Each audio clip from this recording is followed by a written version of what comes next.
Is Congressman James Walkinshaw. He serves on the House Oversight Committee, which has been pushing for the release of these files.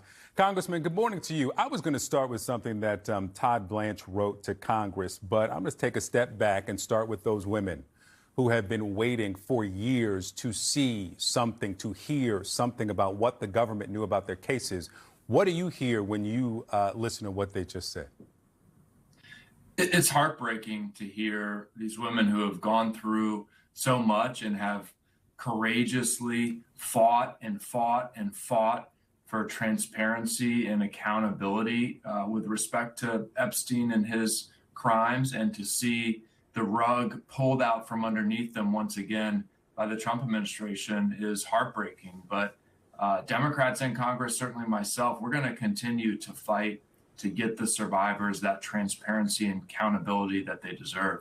So let me then go to this question that I initially wanted to start with, and this is the letter that the Deputy AG, Todd Blanche, sent to Congress overnight, in which I'm going to start with the very last line, and that's where we'll start this part of the conversation. The department's commitment to transparency, following the law, and protecting all victims under the leadership of President Trump, Attorney General Bondi, and FBI Director Patel will never waver. What's your assessment of their commitment to transparency and whether they followed the law here?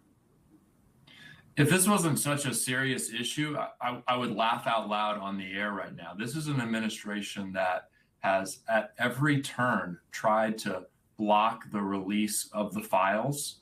And we have to go back in time here. You know, in February of this year, Pam Bondi was claiming that she was going to release the files. It then seems they learned that Donald Trump was in the files, perhaps in embarrassing ways, and then they started blocking the release of the files any way that they could. They refused to release them. They tried to prevent Congress from passing the legislation to release the files. The Department of Justice has not been in compliance with a longstanding subpoena from the Oversight Committee. So they've been anything but transparent, and yesterday's partial release that does not comply with the law is anything but transparent. And we have just put that up on the screen. The pages and pages of redacted elements of the releases, including 119 pages of grand jury information. The Deputy AG says that there were 200 attorneys working long hours trying to reach this deadline. And because of the detail of the inspection, it'll take several more weeks. And they're not holding anything back. I mean, 30 days, was it enough time? Well, look, it's not just 30 days. They've been reviewing these files, we know, for months and months and months. And the law is very clear.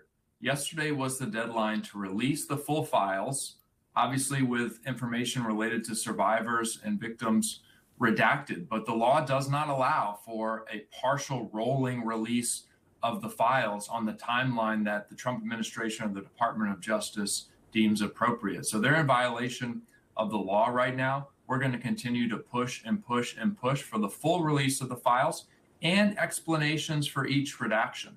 Oh, so let's go to that next point. I want you to listen here to Democratic Congressman Ro Khanna. He is the co-author of the law that ultimately compelled the release. And this is in response to a question about potential consequence for the AG, Pam Bondi, and others related to this release. Thomas Massie and I talked about it. He's working, as am I, on drafting articles of impeachment and inherent contempt. We haven't decided whether to move it forward yet, but we're in the process of doing it. Would you back an impeachment inquiry of the Attorney General?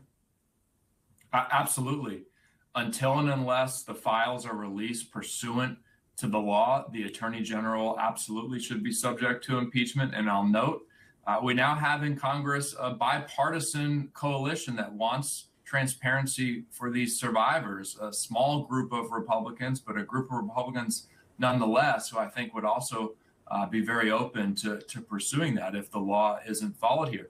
The other thing I want to urge is anyone in the Department of Justice who's been involved in this and has information related to any efforts to cover up the files and not comply with the law should come forward as a whistleblower. And whistleblowers have legal protections in this country. They should come forward to Congress and let us know what efforts are being made, if any, to to prevent the full release of the files. And so you think there is enough Republican dissatisfaction or outrage after what was released and what was withheld yesterday to propel hearings, to launch investigations in Congress? I do. We've seen on the Oversight Committee a successful vote to subpoena the Department of Justice, with a handful of Republicans joining with all Democrats. And I think we'll continue to see that moving forward. I think even Republicans in Congress, many of them, are fed up with the Trump administration's cover-up of the Epstein files. Congressman James Walkinshaw, thank you so much for your time. Investigators uncovered